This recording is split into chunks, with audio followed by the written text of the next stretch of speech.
Isn't it surprising that thousands of years ago, the ancient sages of Sanatan Dharma knew exactly how horrible and scary the condition of people on earth would become in today's time? Today we will go through mind-bending, highly precise and eye-opening predictions of Kali Yuga as explained in the Shrimad Bhagavad Maha Purana. It is one of the most significant scriptures of Sanatan Dharma, composed by Maharshi Vyasa. Without any further delay now, let's get started. In Kali Yuga, day after day, righteousness, truth, purity, forbearance, mercy, duration of life, physical power and sharpness of memory shall go deteriorating. In the Kali age, wealth alone will be the deciding factor of nobility of birth, righteous behavior or merits. Brute force will be the only standard in the arrangement or decision of what is righteous and just. Mutual liking will be the criterion of selecting a partner of life in marriage. Cheating is the order of the day in business relations. Satisfaction of the sexual pleasure is the only consideration of people. Wearing of the sacred thread, Yagnopavita, will become the index of Brahmanhood. External marks and not the actual observance of the vows and restrictions of a particular ashrama will be the only index of a particular ashrama of a person. Highest purpose of life will be to fill one's belly, and arrogant audacity will be regarded as veracity. Maintenance of one's family will be looked upon as skill. It is for self-advertisement of one's fame of piety that righteous deeds are to be performed. In this way, the whole world will be populated by wicked people.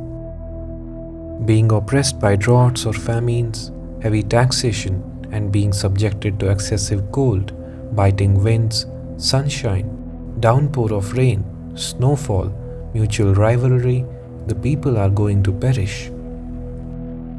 People will be tormented by hunger, thirst, diseases, and will be overpowered with anxieties, and the maximum span of human life in the Kali age will be 50 years. The bodies of all creatures will be greatly reduced in size, and the religious principles of followers of Varnashrama will be ruined. The path of the Vedas will be completely forgotten in human society, and so-called religion will be mostly atheistic. The kings will mostly be thieves. The occupations of men will be stealing, lying, and needless violence, and all the social classes will be reduced to the lowest level of Shudras. Cows will be like goats, spiritual hermitages will be no different from mundane houses, and the family ties will extend no further than the immediate bonds of marriage. When deceit, falsehood, lethargy, sleepiness, violence, despondency, grief, delusion, fear, poverty-strickenness prevail, that is the Kali age, which is characterized by tamas.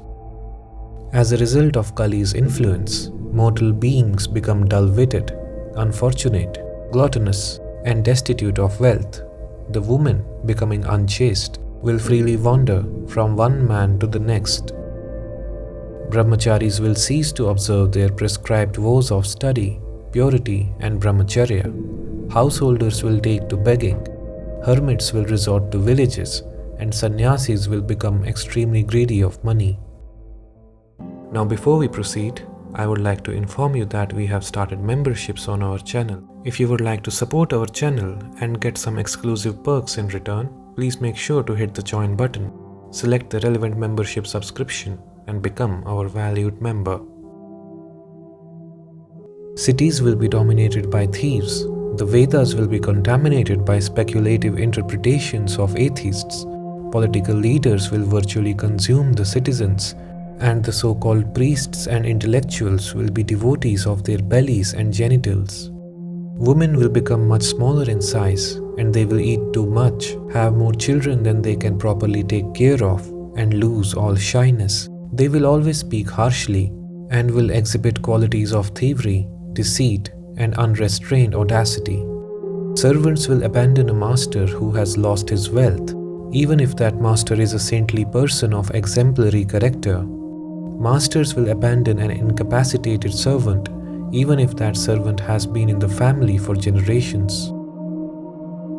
Uncultured men will earn their livelihood by making a show of austerity and wearing a mendicant's dress. Those who know nothing about Dharma will mount a high seat and presume to speak on dharmic principles. In the age of Kali, people's mind will always be agitated. They will become emaciated by taxation, famine, and will always be disturbed by fear of drought. They will lack adequate clothing, food, and drink, will be unable to properly rest, have sex, or bathe themselves. They will have no ornaments to decorate their bodies. In fact, the people of Kali Yuga will gradually come to appear like ghostly, haunted creatures. In Kali Yuga, men will develop hatred for each other, even over a few coins. Giving up all friendly relations, they will be ready to lose their own lives and even kill their own relatives. Men will no longer protect their elderly parents, their children, or their respectable wives. Thoroughly degraded, they will care only to satisfy their own bellies and sexual desires. In the age of Kali, people's intelligence will be diverted by atheism, and they will almost never worship Supreme Lord, who is the supreme spiritual master of the universe. Terrified, about to die, a man collapses on his bed. His voice is faltering and he is hardly conscious of what he is saying. If he utters the holy name of the Supreme Lord, he can be freed from his karmas and achieve the supreme state, but still people in the age of Kali will not worship the Lord. In the Kali Yuga, objects, places, and even individual personalities are all polluted. The Almighty God, however, can remove all such contamination from the life of one who fixes the Lord within his mind. If a person hears about, glorifies, meditates upon, worships, or simply offers great respect to the Supreme Lord, who is situated within the heart, the Lord will remove from his mind the contamination accumulated during many thousands of lifetimes. Kali is certainly the storehouse of all evils, but there is one very great virtue in that age. Inasmuch as by singing the name and glory of the God, that person is freed from all attachments and attains to the highest destination. Hence, with all your power of concentration, enthrone the Lord in your heart, meditating upon Him with full concentration and love, you will attain the highest goal. Many thanks for watching the video. If you are new to the path of spirituality and meditation, we recommend you watch these videos. If you like our videos, please make sure to hit the like button and subscribe to our channel if you haven't. It will also help us grow and spread this timeless wisdom of Sanatana Dharma to others.